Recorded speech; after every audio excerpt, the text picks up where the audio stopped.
here. Okay.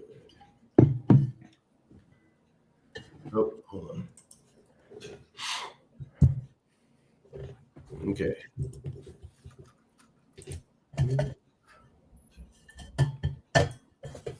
All right. Let me see here. Are we live? Can I tell? Can I tell? I think we are. I need to show off the fancy spring training cup. Hey, is that for this year? This is last year's, and this is the year before. Oh, I love last year's personally. I love that stuff. Awesome. Anyways, hello everybody. Welcome to Tech Talk with T&E. It looks like we're back on track now. We had to take a little bit of break for some, stuff that we were doing, but so our podcast is back. It'll be every Monday at 10 Mountain. Currently, Arizona doesn't change, so it'll change every 6 months. Yeah, we're excited to be back. We hope you guys had a great holidays, a great New Year's. One of the big things we're going to do this year is we're going to talk about, talk with other agency owners, which is why we brought on Mr. Travis Weathers. Heyo, happy to be here. Excited. For sure. So tell us a little bit about your 2024. Personally, business, where do we want to go with all this? The things. We want all the details. Well, the biggest thing I think is business, because last time you and I really had a conversation, you lost your sales guy or your sales manager guy. Yes. And obviously that's a huge thing for agencies, when you lose your sales guy. So tell us a little bit about that and how'd you get through it and all that kind of good junk. Well, 2024 was quite a roller coaster when it comes to the sales. So my first sales guy, he had been with me for a couple of years, ended up starting his own agency. In my opinion, it was an unethical start because he took my clients and sold on my sales calls. And so that's a whole nother story on that. So that was kind of sucky. Curse unfortunately, him. Huh? Curse him. I know it really was a sad ending to that. So then I hired, after that got done, that was like March, and I found out about kind of all the details, ended up firing him. And then I started looking for, I was looking for a new salesperson. Luckily, ended up hiring somebody as like a VP of sales, kind of high level. They would still do sales, and they wanted to bring another sales rep on as well. And they ended up starting basically March, right around the time we got rid of the other person. And ultimately speaking, they did fairly well out of the gate. There was a lot of low hanging fruit. One of the lessons is we really just didn't have somebody that knew how to leverage HubSpot and leverage mass automation. And I'm not a fan of automation when it comes to sales, but I am a fan of automating a one touch point. And they pulled a lot of low hanging fruit. So they did really good. They had some rough months. And then we had our best month ever in July. So the most, we did like $48,000 of reoccurring revenue in 1 month of sales, which was freaking awesome. But then it tanked after that, and then it kind of all came. So I ended up letting both of them go for a various number of reasons. One was unethical, one was performance, and so that was kind of sucky. Again, so I've had two people, and then now we've got a third person who's doing great right now, and he's kind of coming in. Lessons I learned on that, and then I'll stop this whole long depression of sales. It should be like really happy. Like I should be like really happy in a sense of like, man, I'm alive. I got legs, but like the agency life really is tough and it can really take a beating on you. So this new person in sales has done well. Lesson I've learned is for the size that we are, there was no need for a VP of sales. There was no need for management. We didn't need the management. It was too costly. They had some really good ideas. They just couldn't execute all of them.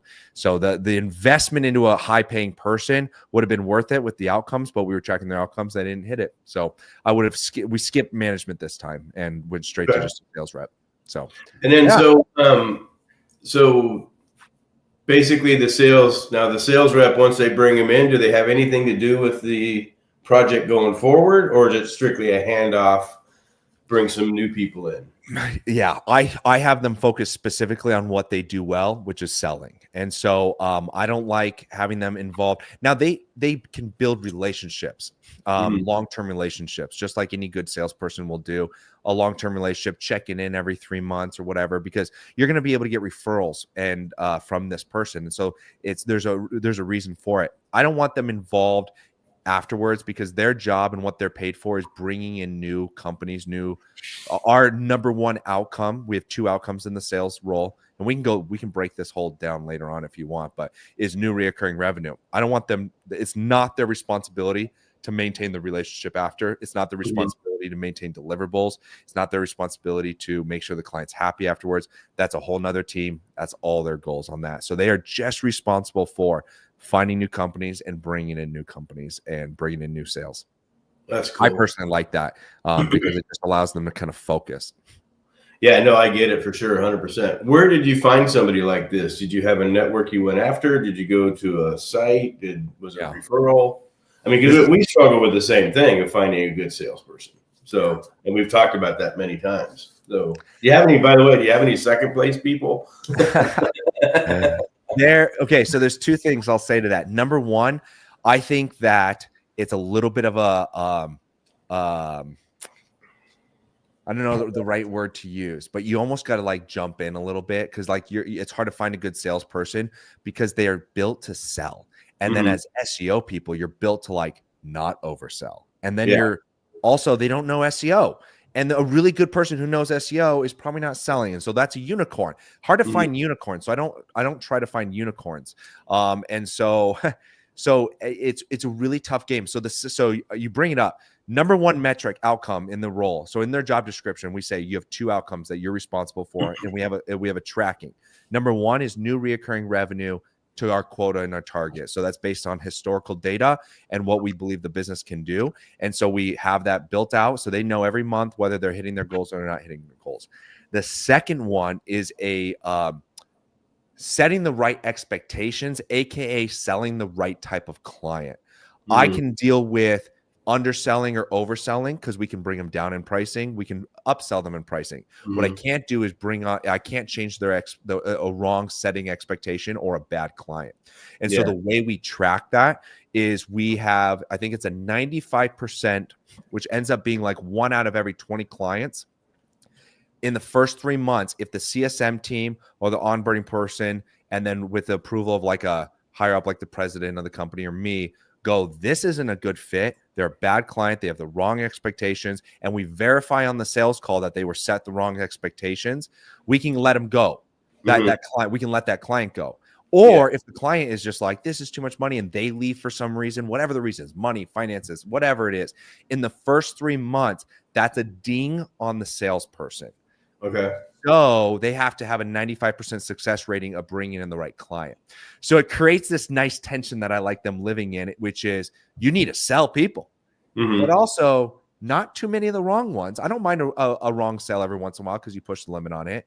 But so 90 to 95%, 2 out of 20, 1 out of 20, you can choose what you like. So that's the 2. So to come full circle, how did you find this person? I'm scared to jump in. Part of it is you really just got to jump in and then have those metrics, because a good salesperson will sell, and they're going to sell incorrectly sometimes, but they're going to know how to kind of capture the essence of what you do in your business and bring it to the forefront. So I found this person through somebody on our company, a referral. So Madwire, Marketing 360, a lot of great salespeople there. And they have a really good, they know how to talk about SEO. They know how to talk about PPC. They know how to sell it. They may not be the person to talk expertise, but we don't want them to be expertises. We want them to take a person to go, here's a pain point, and bring that company to, all right, Salterra is the, the company that's going to fix that. So I found them from Marketing 360 as a referral from somebody on our team. And then I've got a whole presentation on another time, and maybe we can do it at spring training on literally how to hire, what interview questions, what to put on the application, what to look for, how to build the job description, how to monitor and track them, and weekly, monthly meetings to have and what to go through on each meeting, kind of basically manage them and make sure that they don't come out of metrics. Because once they come out of metrics, their job's over, you know? Yeah, for sure. So and my favorite magic question when it talks about sales is how do you structure the payments, the income? Yeah. Oh, that's we've done floating things, you know, and I need to let Elisabeth talk obviously too. So, but we've done floating things, you know, base plus commission. We've done commission only. We've done 10% the first month, 2% each month after. I mean, it's just, it's such a moving target in this business. It's not like you're flipping houses and you can buy a house and give them 20% or 10% or whatever and walk away. Yeah. So, and it's business to business, and where you and I both, we're business to business and niche down. So you can't just pick up the old yellow pages and start calling companies to see if they need SEO or web design. Yeah. Acquisition is tough right now, in my opinion, and for me. I'm sure there's companies just as easy as pie, but for us, it's like it's an ongoing battle of trying to figure out the new ways to acquire someone. Your compensation question, I've been told. So I'll share a little bit about what we used to do, what I've been told, and what we actually do. What I've been told is you can hire somebody, no commission or no salary, just commission only. They eat what they kill. They eat what they kill. That's how they earn. And then they're paid out well for that. And I believe you can do that. I have found it that better people need a salary, need some kind of healthy salary. So I found the sweet spot range to be roughly between $50,000 and $80,000 as a base salary for salespeople. Okay. And so that is what our range is, depending on their experience that they have. So if they don't have experience in sales, but I think that we want to take a risk on them, they're obviously going to get paid less. If they have experience in sales, they're going to get paid a little bit more. On top of that, if they have experience selling SEO specifically, I'm going to pay them a little bit more. Now you may argue, well, it's not worth it. I'm sure. You could do it a million different ways. That's how we do it now. Yeah. I used to, when I first started, I would take a base salary because the guy needed more money and I really wanted to bring this guy on. And it was a great move to do so, which ended up proving out well.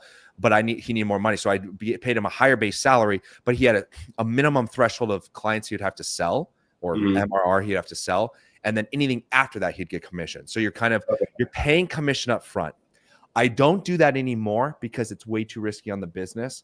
But I think I can't put aside the fact that I did it and it worked out well. And so I think there's a part that you can do it. How we pay now, we have a base salary. And so we pay him a healthier base salary. And then our commission is never repeating commission. We don't do any month over month commission. I would, in my personal opinion, would only recommend that if you're doing it to help cash flow and justify. And so you're going, I can't afford you right now. So the benefit for you is I'm going to pay you, repeating commission over and over as you sell more clients.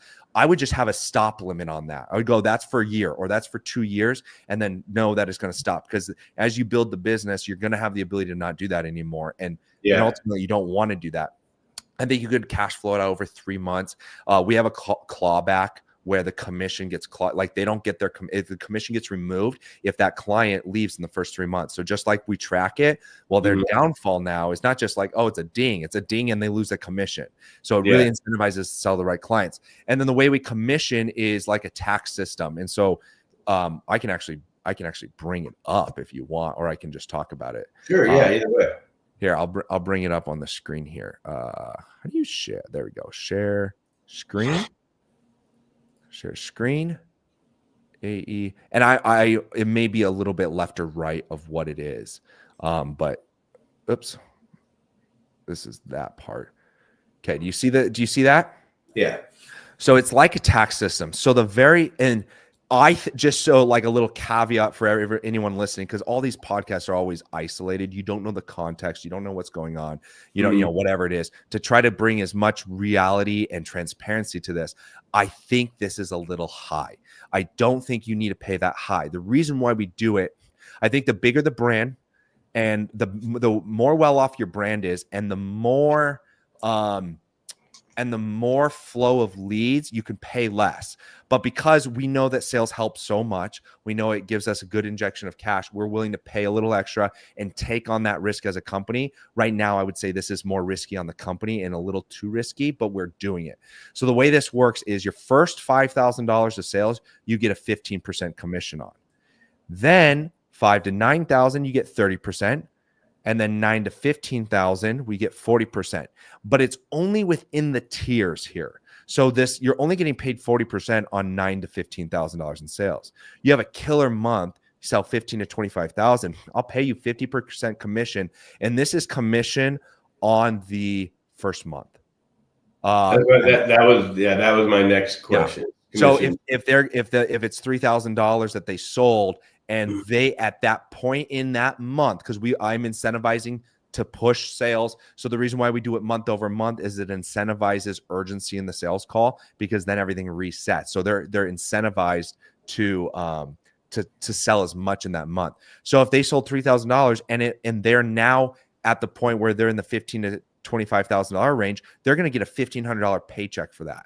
But if they're in the first $5,000, they're only going to get a $450 paycheck on that. Yeah. So you can see the massive change on that to incentivize them to go, I need you to sell more. Now, the last thing I'll say on this is it ends up being, roughly speaking, if they are consistent around this 9 to 15,000, which is somewhere between our monthly goals, it ends up being like a 30% commission.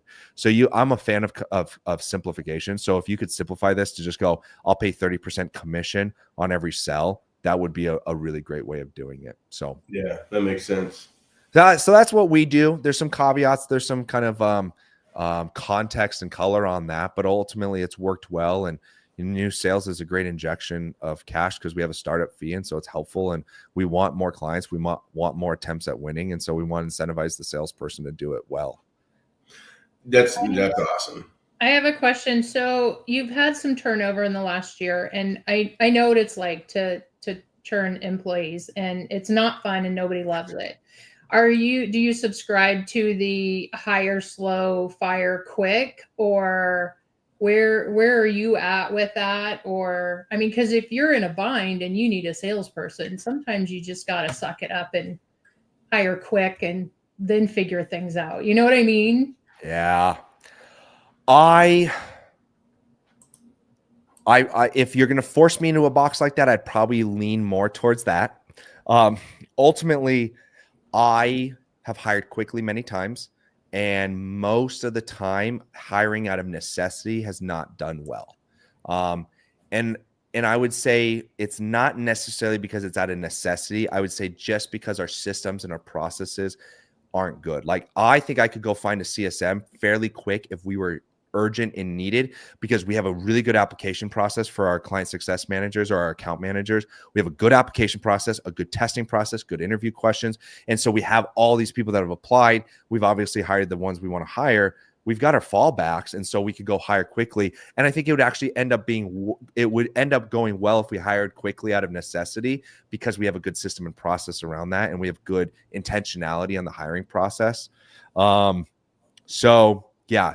In the bind, I was looking as fast as I could for a new salesperson, knowing that it was better for me to sell maybe a little bit less than hiring on a wrong sales, especially in the sales role. It's so critical. And so I ended up taking sales calls for a month and a half, and it was horrible. It was nasty. It drained every ounce of energy out of me, and I wanted to cry. But I took on sales calls in order to find a better person. Yeah. That makes sense. That makes sense. Yeah, totally. Now, so your account success managers, obviously that's the retention side. Yep. And that's obviously, I think, huge, and agencies don't focus on it enough. Yeah. And it's a double-edged sword too. So especially with going on AI, are you doing anything different in 2025 as far as with AI and all the kind of shifts that people are seeing and saying and looking at and everything, especially when it comes to the client retention side? Yeah. So going back, I tell people my $1 million mistake where I think I could attribute very easily $1 million in lost revenue is by not focusing on retention. So when I started the company, I was so focused on sales, and retention was a little bit of an afterthought. I was like, just do good work. And we're just seeing that completely change. So this whole 2024 year was all about retention, sales and retention, but we had a massive focus, money put towards how to retain clients better. And I see how valuable that is. And it's so easy to be like, easier to keep a client than bring on a new client. It's easy to say that. And then when the reality is it's not as fun and sexy to keep a new client, it's way more fun to sell. And man, it's so true. It's like we saved, in the past like 3 months, I would say arguably we saved $20,000 of reoccurring revenue with just better intentionality. And that's not including the stuff that's kind of gray. It's like very clear. Like that's $250,000. That is a lot of money I would have paid out on sales commission in order to just have that. So going backwards, the question was, are you using like AI for any kind of CSM stuff? Well, that, or even changing or adding to your services a little bit, becoming more than just like the SEO guy or the SEO agency, which I think we all need to look at, obviously. So just kind of, one of the things we're really going after retargeting this year. We're really going after funnel marketing. We're going after all the stuff I've been teaching forever that we never really did. It's easier to teach than do. And I think 2025 is going to be, revolutionized that way, and I get asked all the time, what do I think the, current state of SEO and all this stuff? And I was like, well, the current state of SEO is you've always should have been doing other stuff than just SEO. Yeah. So, and you need to adapt and change and keep an eye out and all the stuff that we're supposed to do. But yeah, so in your agency, have you guys actually had those conversations about what do we do with, precision moving over here, which we use for our moving? They're awesome. But what do we do to make sure that the relationship gets stronger with the advancements of AI and all that type of stuff? Yeah. I'd say one thing is to really still focus on what brings them value. 2024 for us was literally like, you would ask our team and they'd be like, yeah, it's so annoying to hear. But it was like, literally, how do we become more valuable to our clients? Like to a point where it was too much. Like we were doing too much for the client, but we knew that it was needed, especially we could pull up Google Trends and type in moving companies and look at it over the last 15 years. It's worse than 2008. It's the worst the moving industry has ever been in. And we've grown 30% this year. And so I think it's partly because we have to go all in. What I'm not doing though is I'm not adding funnel marketing. We added Google Ads this year, which was big for us. So we added Google Ads as a service, which has been helpful. Hate Google Ads, by the way. And then Google Ads in the moving industry in the lowest demand for movers in the last 25 years, if not ever. In relatively speaking, Google Ads is hard, but we have great wins on them, and it's great. So we're adding Google Ads in, and then we're looking at adding in retargeting because it's simple, it's easy, not charge them too much. I think there's a little holistic marketing that they like of being able, and it's sexy. Moving company owners that, you tell them like, hey, every time somebody visits your website, if Facebook and Instagram can identify them, they're going to get an ad for the next 7 days. Like people are like, it's amazing. And it takes us a couple days and some hours every month to monitor it. So we can do that. So we're adding in new services. That is a conversation. AI in terms of like retention or additional things. We're looking at some of the AI stuff like the SEO Auto or whatever, that new thing that's swirling around. I know there's apparently controversy around it. We're looking at that to see if there's some laborish, intensive, basic stuff. What we're heavily leaning to with AI is leveraging AI for accountability. So we're not necessarily like we already leaned into AI with content writing, and we're leaning into AI into continuing push that, like building our own ChatGPT, growing that, having it spit out the right content that we need and not have to pay a content writer. So we've already leaned into that. Now we're doing it for accountability. So we have an AI that connects into HubSpot that tracks all of our CSM emails in terms of like, did they follow up? What was the intentionality? What was the pulse on the conversation. Did it end good or bad? To help us in accountability, we're using AI to help us identify accountability on what's been missed on websites. So what we're leaning for right now is a lot more of AI on accountability than doing new types of work. Yeah. I'm not Brian Hung over here. I'm not the AI that can have a whole sales department be outsourced. So we're working towards that. Yeah, Well, exactly. I think that's really important because, we've seen other agencies, I'm sure you've seen other agencies, that accountability is a really big piece of the puzzle that it can easily fall through the cracks. And that ties into your reputation and your integrity and your deliverables. And so I appreciate that greatly, because that's definitely where my head's at. Is I want to do right by my clients. And we've seen SEO companies that just blow and go, and they just wreak havoc as they're collecting income and they're not actually performing. So kudos. Thanks. Yeah, exactly. It really, like, I hired a president at the beginning of this year. Probably the best thing. I think we would be far off worse because I was already drained at the beginning of this year. And this year has been nonstop, like just opening every door and being like, we need to get better. This is unacceptable. And what was acceptable a year ago is not acceptable today in our team. Mhm. And the hard part is it's draining. Like, anybody on my team's listening, like, they know it's honestly felt draining. But I keep trying to point them to, this is needed, or else we are going to lose clients. We're going to decline in revenue. We're going to have to let people go. Like, we have to do this in order to be at the top and to do these deliverables. And I honestly believe we have to do more now for the same price. What that forces us to do now is, how do we be creative? Because we can't do more for the same price. We actually have to figure out what's not actually working in our deliverables so we can get rid of it, so we can add new things. Exactly. And it's just become more efficient with the same amount of time. We have 150 clients. We've literally gone through hand by hand, one by one, every client, which you think like, oh yeah, that seems normal. Well, it wasn't normal for us. And we have to go hand by hand on every one and go, what's right? What's wrong? How do we win? What needs to be changed? How do we identify that? How do we share that with the customer? And I don't think we really needed to do that 4 years ago. We could have just gone. So. Yeah.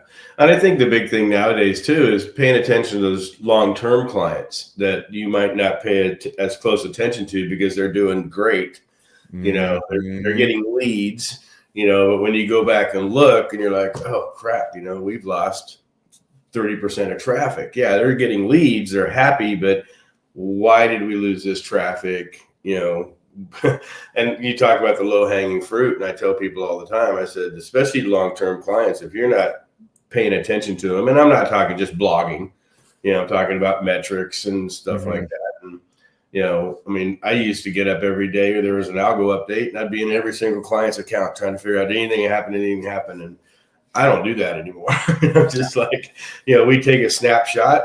I base on trends, basically. Is the trend going up, or at least staying stagnant to where we can make it go up, or is it going down? And and it's something that as your agency grows and your focuses kind of change, you need to make sure your team's paying attention to the stuff that maybe you don't necessarily like. My biggest client, my VIP client, we might go a month before I look at their stuff, but I've got people that are in those positions that I trust that can do that for me.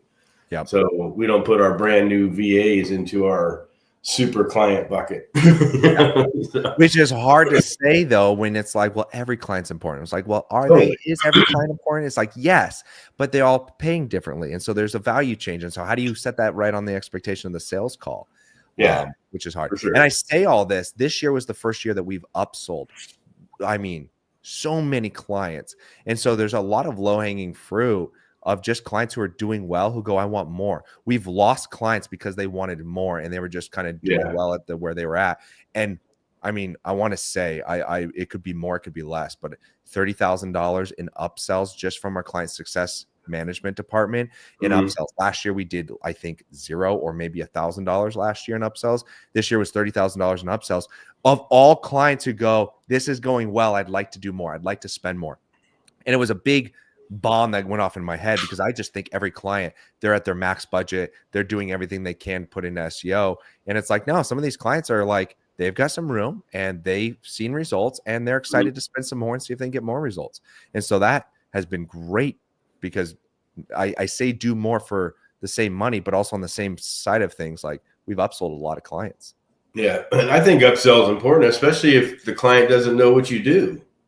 You know, I mean, I've had clients call me up and say, "Hey, I just hired this pay-per-click company," you know, and I'm like, "We do pay-per-click," you know. I had no idea. So yeah, it's super important to make sure that you have those conversations about not necessarily to upsell, but to what else can we do for you.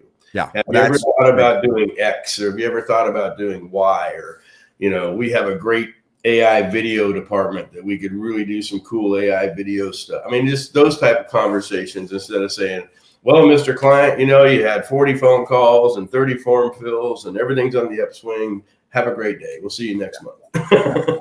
I know. It's frustrating, because we've had people that'll be like, hey, I'm getting a new website built. And it's like, yeah, we do websites. Like, why do you not know that? Because we just assume everyone knows what we do. Yeah. Exactly. Well, we really started pounding hard our newsletter system, so at least our clients, you know, and we'll get a few calls a month just because of the newsletter stuff. Oh, I didn't know you guys did this, and so SEO spring training last year, Gregory Ortiz did that whole thing on the customer newsletter, and that's done well for us. I don't think necessarily it's given us new revenue yet, but it's had a lot of good healthy conversations with their clients who receive that and go, well, what are you doing for that? It's like, well, what does this mean? And it just creates a better engagement. So again, plug in for anyone who's not going to SEO spring training, you need to go, because some really valuable stuff that gets put on that stage that, you know, again, customer newsletter is not sexy. No, it's stuff that'll help. Well, and it's, you know, because Elisabeth and I are on an agency growth plan, and have been for about almost a year now. But, you know, I really we didn't quite grow as much as I wanted to, mainly because I was trying to get a lot of automations in place before I kind of unloaded the floodgates, so to speak. And because you haven't hired a salesperson. Yeah, for sure. So I think the biggest thing, though, for us is the retention. I spent a lot of time on the reporting aspect of it. When I got forced into this industry, the very first thing I told myself is, I'm not going to be that PDF guy that just gives a monthly PDF to the client. You know, I want them to see real data, so they can kind of work with me to help make decisions. They might not want to, which is totally fine, but there is a big part of business owners that once they start getting excited about stuff, they do want to kind of see the data, see what else we could do. Hey, did you know we're getting, you know, X amount of traffic from Facebook? Maybe we should try some Facebook stuff, you know? So, you know, and even still today, I'm working on reporting this afternoon, because it's so important that we have a dashboard that they can log into. 90% of them don't. Totally fine. I don't 98% of them. You know, but it's there when they want to. They can't ever say to me, "Hey, I don't know what you're doing. I don't know what's going on." Well, here's your username and password. But how do you guys do reporting? Did you set up some type of system? Because obviously your agency's a little bit bigger than mine, and that's always the biggest thing with me is automations on reportings. I need Garrett on this call to help me figure out what we've done with reporting. We have gone all over the place this year. We got rid of agency analytics because no one would log in, and then it was confusing.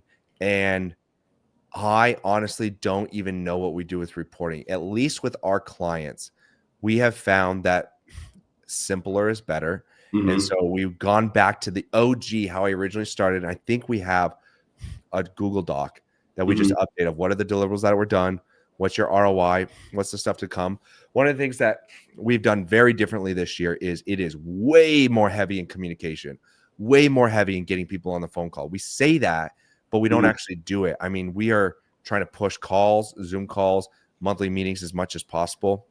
But I'm pretty sure that we have gotten rid of agency. I know we've gotten rid of agency analytics. I don't know what we've replaced it with, or if we replaced it with anything. We've been a data studio house forever. And I mean, it's really cool. The reason I like it is because we have basically a online dashboard that people log into. But the data studio build is I can basically probably 47 different pages of data, and most clients are like 5. Here's your calls. Here's your freaking missed calls. I hammer missed calls all freaking day long. Wow. And I've got a realtor that I've been struggling with because he came to me completely crashed, and of course, I told him it's going to take 9 months to a year. Well, we're into it about 5 months now. And I just saw the freaking call log this morning. One person trying to buy a house from him called him 4 times within an hour period. No. And I'm like, dude, you're killing, you're bitching at me because it's going so slow, but you won't answer your freaking phone. Yeah. And, and that gets so frustrating when, because that's the ultimate goal, is to get the phone to ring or get the emails to come, get something into the pipeline that they can start selling and, doing. But gosh, it's so frustrating. We're actually considering even starting an appointment setting system this year just because it's, movers, construction, forget my roofers, man. My roofers average a 40% missed call rate. No way. And so one of them is paying $15,000 a month in pay-per-click, and they've got a 70% missed call rate. Yeah, see, that stuff is so hard because we don't track phone calls except if they're doing Google ads with us. Yeah. And I want to track more phone calls because like there's a reality of, I've seen the reality so much of like the businesses that run a good business get good results with us. And the guys that don't run the best business, get subpar results. Not that we can't get them results. It's subpar because they don't have the ability or they're not currently leveraging it. It's okay. It's just something that they need to know. It's like I had a client who we were like, I don't think your sales guy is doing a good job. They ended up going in, looking at what's happening, getting rid of the sales guy, working part-time, answering the same amount of phone calls themselves, closing at a much higher conversion rate, making more money than they ever have in the last 6 months. And it's like, yeah, like nothing changed in our marketing. You just changed your salesperson in the sales process. And it's hard to talk to somebody about that, though. It is, and especially a bit, I call them the cocky business owners. And one of the reasons why it's mandatory that you use our phone system. And multiple times I'll get a guy will call me up and say, this just isn't working. We're not getting any calls, or we're not able to set any appointments. And I'm like, okay, well, one of my window companies, let's take a look at the call. Let's listen to some calls, from your sales guy. And by the 4th call into it, this guy was giving prices over the phone. Oh, your one window is going to cost $396. Let us know if you want us to come out and take care of that for you. Instead of saying, hey, we want to come to your house, measure all your windows, sell all your windows, not just one. And this owner was just livid. He's like, I've had this guy for a year. And I'm like, dude. And so, yeah, same thing. He fired the guy, brought in actually 3 new salespeople. And his whole world changed. Yeah. But he never freaking realized, until we started listening to the recordings. Let's just see how this guy talks to people. Let's see his process. Because he'll close 2 a week, something, but he's getting 15 calls a day. Yeah. And it just shows you as agency owners, the more information and the more analytics we can provide to the client to make better decisions, the better and more valuable we are. It's just that's hard and that's expensive, and they need to know the value of their paying. Like the reality is like $500 a month for call tracking sounds super expensive. But then if I say, hey, for $500 a month, we're going to record all your calls, help you understand missed calls, help you understand missed opportunities. Now the $500 a month isn't as expensive. And so it's like, well, now how do we sell that? How do we implement that? And the hard work is in the execution on it. It also, is. I know. Oh, go ahead. I mean, it is, and it's really industry specific. My med spas, they very rarely have a high missed call rate. They just don't do that. But I was in the moving business with you. I used to fight with my freaking moving companies, and I realized that they're busy, and I realized they might be 1 or 2 weeks out or whatever, but moving's an industry that people shop. You don't typically go to the one call, one person, book your appointment, and you're ready. You typically call 2 or 3, get some referrals like we did with you. And, because it's a big deal, moving's like, I call it it's a very personal niche. I'm not the type of guy that, hey, here's the keys to my house. I'm going to leave for a month and I'll come back and you have everything in my new house. And no, I'm watching my $10,000 sound system in my living room. So, but I think that's the biggest thing is that you've got to have in place those type of educations, especially with moving companies. I call them unsophisticated business owners. They're doing great. Roofers are the same way. I've got a roofing company making millions a year, but everything's still being run out of his mom's kitchen. Mm-hmm. So they're not sophisticated by any means. I ask them for, hey, send me your spreadsheet so we can do some retargeting. Oh, we do everything with ledger books. But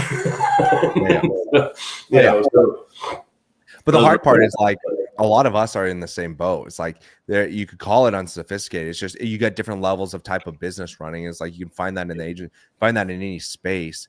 It's just hard when what they sell is so personal and there is so much going on there and there's so much on the line because they're shopping. It's like every missed call, every incorrect quote, every bad sales call, ends up being a lot of lost revenue. Just like for sure. Everything else, One of my big moving companies, it was one of the first configurator systems I ever built. And I built this configurator system, put in your, square foot, how many bedrooms, how many bathrooms, how many freezers, how many refrigerators, blah, blah, blah. And it would spit out a, kind of a price, a basic starting price. And it was a great process, but this business owner got so freaking lazy. He's just like, I'm not answering my phone. They got to go through that configurator thing you built. I'm like, dude, come on, man. My configurator thing's going to take 15 minutes to fill out. Yeah. It's hard. Yeah. I did get an update from Garrett. Our current reporting process is some emails for update and consistent communication, and then mandatory 90-day reviews of and we just manually go through. We have key things that we want them to, it's a little bit more orchestrated of what to point out, what to look at in some of the key things, but it's very much an open book, kind of let's go through this together. And that's been working. It's saved us $2,500 a month on agency analytics, and we've kept up retention. And so I think the whole point on that to share is your reporting is a tool, and it's literally a tool. Exactly. Yeah. Exactly. It's not going to keep your clients longer or anything. Obviously, there's clients that want that reporting, but so anyway, it's a manual process. No, that's good. So that's a big thing, especially when, I think last year we became more intimate with our clients basically because of the content change we did. We're writing a lot of content, a lot of personalized content. So we really had to kind of, my biggest med spa, I had to go back to the sisters and just say, hey, I need to ask you guys some questions. And they've been with me 7 years, and some of the questions I was asking, what's your target audience? What's your target age demographic, which according to data I knew, but I wanted to see what they said. And it's amazing. It was a pretty cool process because of course I know the business, I know the company, I know the product, but I didn't know the personal side of it. Like their kind of goals, I always ask, hey, are you planning on expanding in the next 24 months? So, but it was really interesting. So as we start building out our chat GPT systems, we really started getting more intimate with our clients because we had to find out some stuff, and excuse me. And it was really kind of an interesting thing because we wanted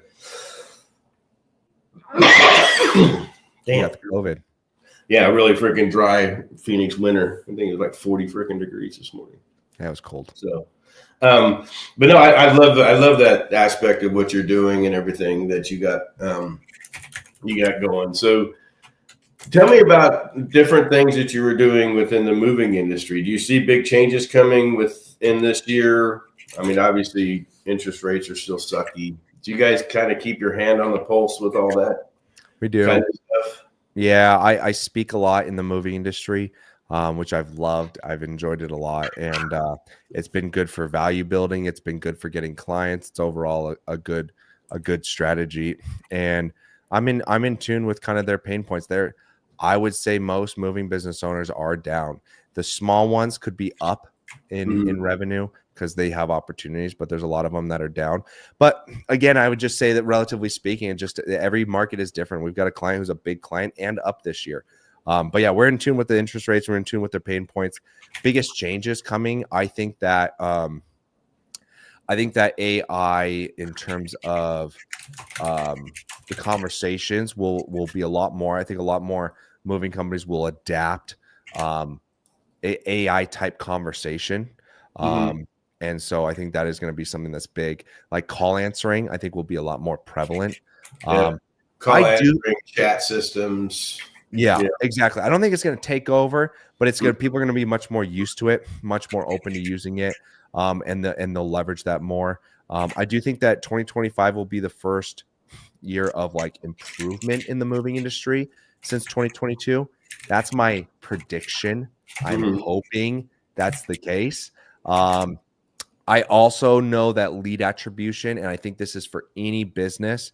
I think that lead attribution will be the number one most critical thing in marketing that moving owners can do, is a legitimately understanding lead attribution. And we have dived deep into that of like, how can we provide from sticky UTMs and the whole thing? Like we're spending more time making sure they understand UTM and lead attribution, and making sure that that UTM process goes into their CRM and make sure it's gathered correctly. Like we are trying to give as much possibility for the business owner to understand where every lead came from.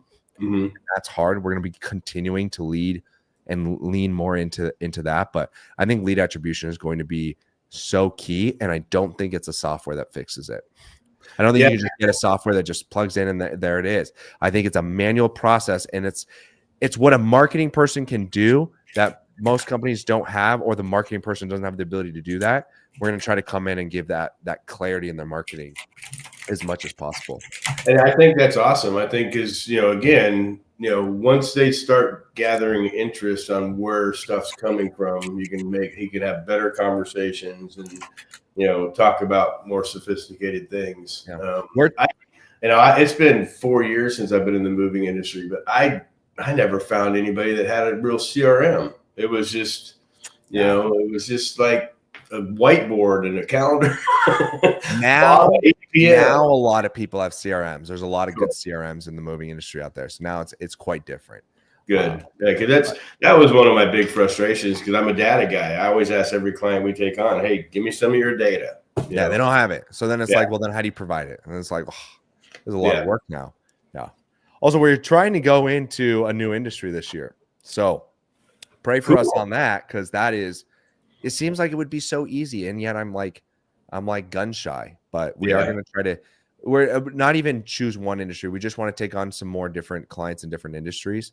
And we know we're going to do well. We're going to just see which is the type of clients that we're looking for. Yeah.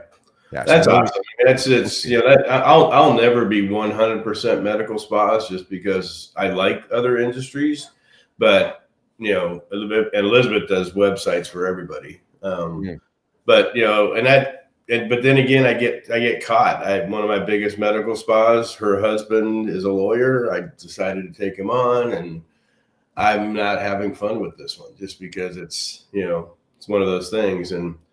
But again, you just have to just say, yeah, sure, happy to help you. What you can do is you can send them our way. We'll take over the account, and then everything that goes well, we'll be like, yeah, we did that. And then everything that goes south and not well, I'd be like, that Terry, man, Terry doesn't know what he's doing, Yeah, for sure. So, but it's fun. So, but so you're coming to spring training. Super excited to have you. Awesome. Are you going to are you in Patrick's event also in Orlando?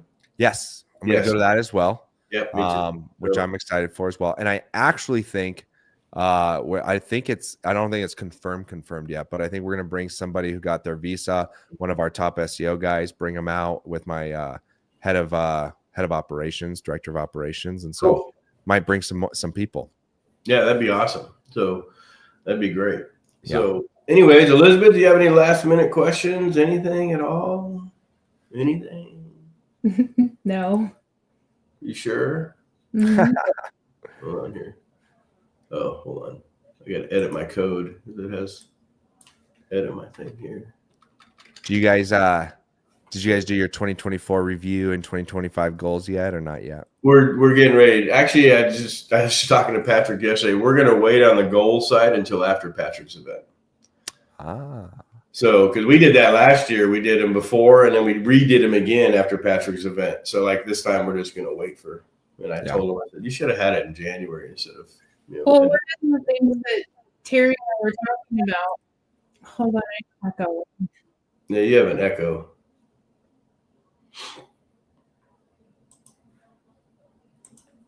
One of the things that we were talking about is after the event, like we were just rush to get back home and flights and this and that. And we're hoping to just take an extra day after it to just kind of sit, reevaluate, reabsorb.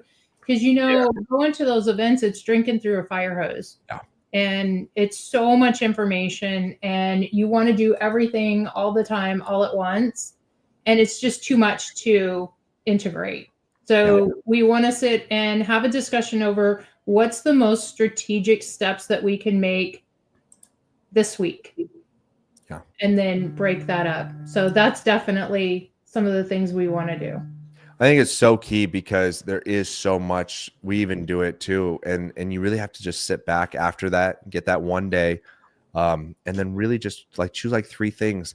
And then it's easy to choose 3 things. And it's kind of easy to choose a date, but then it's like breaking down what it's going to be involved to get there and do that. And then making sure the dates are realistic. And then the final key is that accountability and all of that. And then putting the tracking in place.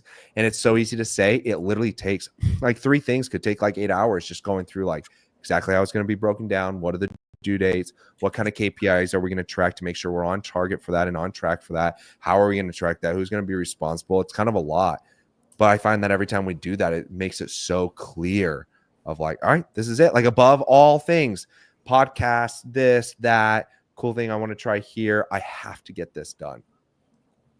Yeah, for sure. I mean, that's because I mean, obviously we're a couple, so we go off and do this stuff. Do you work with your president, or how do you, when you go to these things and want to implement stuff, do you work with him, or do you work with a couple key people on the staff, or how do you guys implement different things? It's not your wife. Talk about. Yeah, it's not my wife. My wife, she knows we do something with Google, and that's about it. She likes it like that, and I like it like that. And I wish she would want to be more involved, but she does the homeschooling, she does everything else. And so in terms of like our structure and how we do that, I've got what I call like a core, and I hate using the word core, but ultimately it's the core leadership team. It's me, my president, and then my director of operations, which is, his name is Travis as well, Travis Cole. And us 3 will meet every other week, going through the most important things we need to go through. What are the valuable things that we need to work, discuss, hash out, get done? And so when I go to these events, I take it back and I bring it to them. And if they see that there's value, we discuss it, then we implement that as well. And then we try to meet once every 6 months. We're meeting on like a whole like looking back thing. And then every month we're looking back at like, what are the goals? What do we need to set up? What are the tracking? But it's us 3. And then we have our leadership team, which is kind of the leads team of everyone, but that is not as much involved. What we've done this year that I really liked is, instead of setting random goals, we really went through department by department and went like, what do we believe with the people we have, with the opportunities that are above us? What can we do with this department? And then we took all these departments, put them together, forecasted that out over 2025. And we said, this seems realistic and we can do this. And that helped us then achieve what we wanted financial goals to be. In the past, I would just arbitrarily choose a financial goal: increase by 50% in net profit, increase by 30% in revenue, or whatever it is. And so I really like that process of doing that. So yeah, all those decisions are done. It's a very, we're not married, but it's a very highly communicative relationship between my president and I. That's cool. All this stuff. That's awesome. Yeah. So we're just like Elizabeth said, we're going to probably stay a day or 2 after the event just to kind of still be there. Maybe even finalize everything. Yeah. Maybe even go to Universal Studios and I think I might be speaking on the sales stuff too. So cool. I spoke at it at Chris's event, the Agency Freedom Live event. And it was a lot of great feedback. People liked the transparency and the rawness of it, but it was a lot. So I got to figure out how to break it down to simple stuff. Cool. Good deal. So no, I'm looking forward to it for sure. So any last minute questions, Elizabeth? We got to get on the same flight. Yeah. Yeah. Yeah, exactly. Same flight, and then freaking, we gotta find. Patrick still hasn't told me when we can actually go into the house. So I know. Well, I text him right now and tell him, look, take a photo of us and say we're all wondering when. Don't tell him that, because Terry will take out his phone and do it right now. Do it. Yeah, So- I'm excited. I'm excited for his event, going to his event, and then SEO spring training. That's going to be the 2 SEO events that we're probably attending that are SEO specific this year. Yeah, we're going to growth building event. So, yeah, I took it. So, but yeah, we're going to. I mean, we're all about growth. So last year I only spoke at like 6 events last year. I'll probably even do even less this year. I just like being here and getting the shit together. Yep. Once it's together, and then I can, my whole goal is to get, or Elizabeth's goal is to get me out of the agency life this year, so I can do. Ooh, that's a good goal. That's a big one, and then that way I can still focus on my affiliates and lead gens and AI and all the stuff that I like to absorb myself into. So is she doing that because she's helping your dream come true, or because she's trying to kick you out and say, hey, you can't mess with my stuff anymore? No. Well, I think over the holidays, I've completely redone my entire schema template process. My schema now is just like, she's on steroids. And I like that type of stuff. I like sitting behind a computer and just doing shit. I don't like the calls. I don't like the, I got to make a decision over this one or this one. I just want to do my thing. So it came about because fulfillment is something that is teachable. And how about that if Terry doesn't have a class on how to do technical on-page SEO? Yeah. So our team is really strong right now. We've really kind of refocused on making sure that they are super solid for fulfillment. And he loves it, but he needs to be doing the creative things and the things that will, inspire him more. So I can teach and train somebody to do the basic fulfillment stuff. He doesn't need to be doing it, even though it's fun for him, He can come in and be the accountability and then take it to the next level on the clients that need it. Yeah.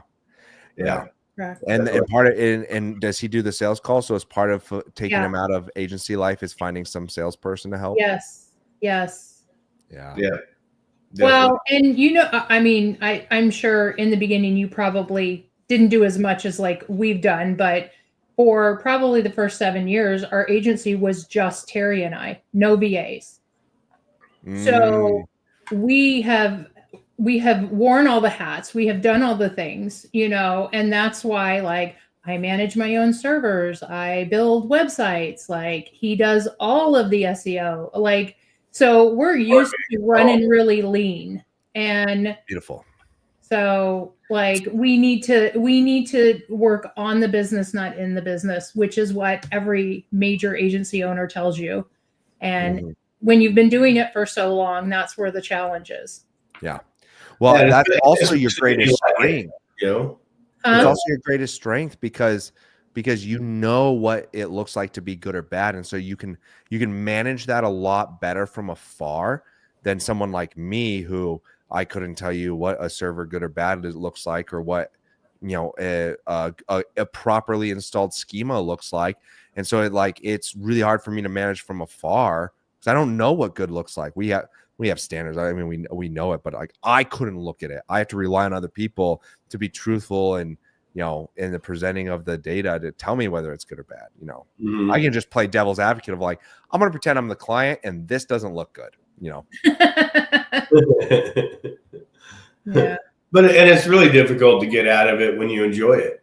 I like on page. I like teaching on page. Should I be doing on page? Hell no, I shouldn't be doing freaking on page. But you like teaching it too. So that's And the nice part is when you bring someone on, you can teach them that too, and then they become a huge. We run our employees through his course, so he has the on-page course and the schema course, And so And the live class, which is yeah, weeks away. so we make sure our employees know based on what he's teaching, not what they may have learned from somewhere else, because not everybody does it the same way. There's no standards in our industry.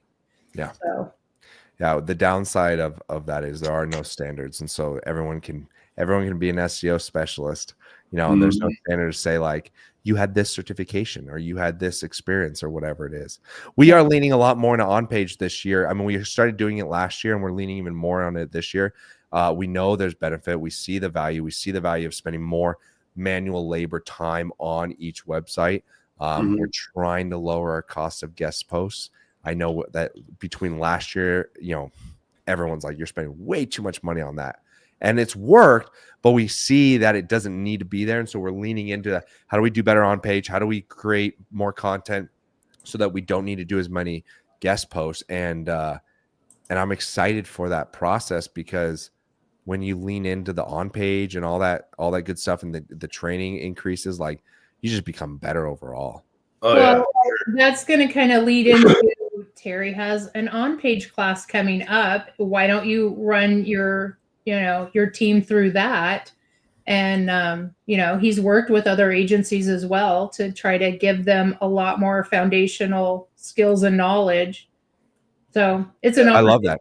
Send us that stuff, because I think one of the things that we want to do more is more training of just like, here's another perspective. Here's another way to look at it. Like that way no one can come back and be like, well, I don't know on page that well. It's like, well, you've got all the training to learn and do better and be better here. Yeah. Well, our class includes all the videos and even has VA ready SOPs. So as you hire people, you can put them right through my class again. Oh yeah. You should send that stuff to me. So, we're doing it for a lot of agencies because it's one central standard that, everybody can learn and follow, instead of, oh, I learned this over in Signals Lab and I learned this over in, whatever. So Facebook group. Yeah. I still think SEO is still one of the greatest assets to have in an agency, because everybody does it in the agency space, but nobody does it well. And so if you just start doing a little bit more better than everyone else, you're going to keep clients longer. You have the best ROI on SEO services. Like, you see these social media, like TikTok company agencies come and go. They're low margins. There's a lot of work. They have to give the crazy guarantees. Like, SEO is hard, and therefore you can charge more for it and make a better return. And it's like the agencies that I know that are quick money, and then the agency doesn't do very well, are the ones that are really built off like selling the dream, not knowing how to execute, selling social media and paid ads. Not that those don't have a place. It's just if that's all your entire business is off of, it's hard. For sure. 100%. So all right, cool. Well, thank you so much, Mr. T, for meeting with us. Let's go to lunch soon. I've got to go to our sushi place. Yeah, I'm ready for the sushi place. I have a 16-day cut I'm doing, and then I'll be free. Right on. Cool. Well, let me know when you're done with your cut, and then we'll go to lunch and catch up a little bit. But thank you, everybody, for joining us. Subscribe and do all the fancy stuff that you're supposed to do to these things. And like, subscribe, follow, share. Yeah, exactly. So. Yeah. And we will see everybody next Monday at 10 a.m. Mountain Time. And thank you all. Thank you, guys. It was good seeing you and nice chatting with you guys. Definitely. Always nice. So see you soon. Bye, guys.